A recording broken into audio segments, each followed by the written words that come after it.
ത്വആമുൽ അസീം. നരകവാസികളായ കുറ്റവാളികൾക്ക് അല്ലാഹു നൽകുന്ന ഭക്ഷണമാണത്രേ സഖൂം എന്ന് പറയുന്ന വൃക്ഷം. കൽമുഹ്ലി യഗ്ലീ ഫിൽ ബുതൂൻ. ആ വൃക്ഷത്തിന്റെ കായ്ക്കനികൾ കഴിക്കുന്നതോടുകൂടെ വയറിന്റെ ഉള്ളകം കത്തിയെരിയുന്നതാണ്, കത്തി അമരുന്നതാണ്. കഗല്യിൽ ഹമീം. തിളച്ചുമറിയുന്ന വെള്ളം പോലെ അതികഠിനമായ ചൂടുള്ളതാണ് ആ വൃക്ഷം.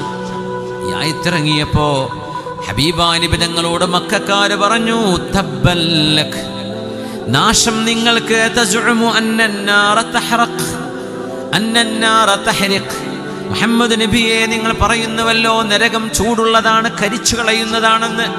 കുല്ലമാ നളിദത് ജുലൂദുഹും ബദ്ദൽനാഹും ജുലൂദൻ ഗൈറഹാ ലിയദൂഖുൽ അദാബ്.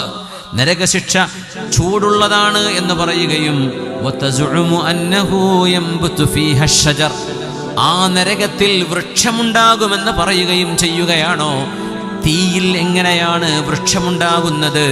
ഇത് ഞങ്ങൾക്ക് അംഗീകരിക്കാൻ കഴിയില്ലെന്ന് പറഞ്ഞ് നരകത്തിൽ സഖൂം വൃക്ഷമുണ്ട് എന്ന് പറഞ്ഞ ആശയത്തെ നിഷേധിച്ച് ഇസ്ലാമെന്ന് പുറത്തുപോയവരുണ്ടായിരുന്നു മക്കയിൽ. അതുകൊണ്ട് ഖുർആൻ പറഞ്ഞു, നബിയേ, ഇസ്റാഉം മിഅ്റാജും പരീക്ഷണമായതുപോലെ തീയിൽ എങ്ങനെയാണ് വൃക്ഷമുണ്ടാകുന്നത് എന്ന് ചോദിച്ചുകൊണ്ട് ബുദ്ധിക്ക് മനസ്സിലാവാത്തത് സത്യത്തിന് അന്യമാണ് എന്ന് ധരിച്ചുപോയ ആളുകൾക്ക് ശജറത്തു സഖൂം, സഖൂം എന്ന വൃക്ഷത്തെക്കുറിച്ചുള്ള വിവരണം ഒരു പരീക്ഷണമാണ് നബിയേ.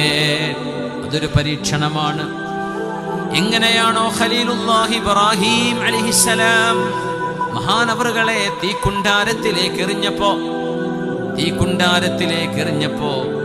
ആ സ്ഥലം കിടക്കുന്നത് ഇന്ന് തുർക്കിയുടെ ഭാഗമാണ്. ഷാംലി ഉർഫ എന്നാണ് ആ സ്ഥലത്തിന്റെ പേര്. ഞാൻ പോയിട്ടുണ്ട്, കണ്ടിട്ടുണ്ട്. ആ സ്ഥലം വരെ പോയ ഷാംലി ഉർഫ. അദാനയിൽ ഫ്ലൈറ്റ് ഇറങ്ങിയാൽ അങ്ങോട്ട് യാത്ര ചെയ്യാൻ പറ്റും. ഇസ്തംബൂളിൽ നിന്ന് 2 മണിക്കൂർ 1.5 മണിക്കൂർ ഫ്ലൈറ്റ്, പിന്നെ ബൈ റോഡ് പോകാം. അദാനയിൽ ഇറങ്ങിയിട്ട് തർസൂസിലേക്ക് പോകാം, അല്ലെങ്കിൽ ഇപ്പുറത്തേക്ക് ഷാംലി ഉർഫയിലേക്ക് പോകുന്ന ഫ്ലൈറ്റ് ഉണ്ട്. ഇസ്തംബൂളിൽ നിന്ന് ഇബ്രാഹിം നബി അലൈഹിസ്സലാമിനെ തീയിലെറിഞ്ഞ സ്ഥലവും ഖാറൂനിന്റെ കൊട്ടാരത്തിന്റെ അവശിഷ്ടങ്ങളും അവിടെ ഉണ്ട്. ഇറാഖിന്റെ ചില ഭാഗങ്ങളിലും ഉണ്ട് എന്നാണ് ചരിത്രം. ഇബ്രാഹിം നബി അലൈഹിസ്സലാം തീക്കുണ്ടാരത്തിലേക്ക് എറിയപ്പെട്ടപ്പോ ഒരു രോമത്തിന് പോലും ഒരു കുറവ് പോലും സംഭവിക്കാതെ, ഒരു കരിച്ചിലും ഇല്ലാതെ, യാ നാറു